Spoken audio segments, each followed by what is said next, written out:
kita menuju informasi berikutnya, Tribuners. Geliat bisnis usaha mikro kecil menengah atau UMKM terus diminati kaula muda di Minahasa Tenggara.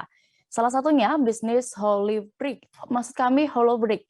Bisnis ini kian digemari karena dianggap menjanjikan. Apa sebenarnya bisnis Holobrick ini akan diinformasikan oleh wartawan kami dari Tribun Manado. Saat ini kami sudah terhubung dengan rekan Karisma Kurama di sana. Silakan dengan informasi Anda.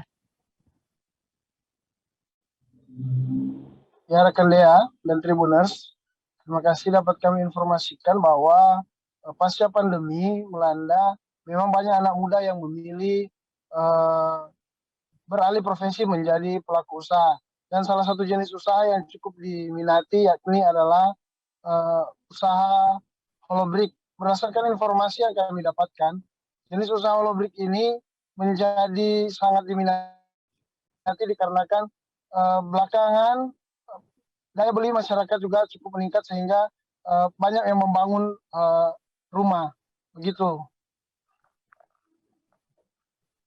Baik, terima kasih rekan Karisma untuk informasi Anda. Selamat kembali bertugas. Jangan lupa subscribe, share, komen, dan like ya.